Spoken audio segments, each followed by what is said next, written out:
যুবদল, ছাত্রদল, অঙ্গ সহযোগী সংগঠন সহ আমরা যারা গ্যাসের কার্যদের মহোদয়কে পূর্ণ সমর্থন দিয়ে আমরা যোগদান করলাম।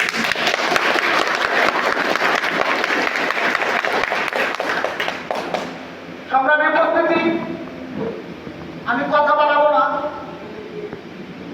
শুধু বলবো আমরা বিভিন্ন সময়ে এই বাংলাদেশ জাতীয়তাবাদী দল বিএনপি করতে গিয়ে বিগত ফ্যাসিস্ট সরকারের হাতে আমরা নির্যাতিত হয়েছি, নিপীড়িত হয়েছি, জেল মামলা হামলার শিকার হয়েছি, কোনো দুঃখ নেই। কিন্তু এছাড়াও কিন্তু আমরা নির্যাতিত হয়েছি, দুঃখ আমাদের ওই জায়গায় আছে। আমরা নান্দাই দিয়ে যেতে পারি নাই, বিভিন্ন সময়ে আমরা বিভিন্ন প্রোগ্রামে যেতে অনেক মন প্রতিকূলতার শিকার হইতে হয়েছে। কিন্তু আজকে আমরা সংগঠনের বাইরে কেন যাব, কিসের কারণে যাব?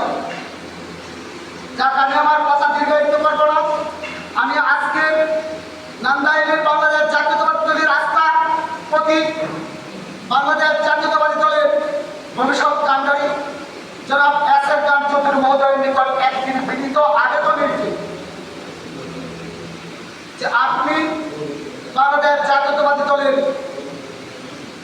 নেতৃত্বে যে ভূমিকা সৃষ্টি করবেন, প্রতিটি ইউনিয়নে প্রতিটি গ্রামে গঞ্জে আপনার কাছে বিনীত আবেদন থাকবে যেন ত্যাগীরা আপনার কাছে যথাযথ মূল্যায়িত হয়।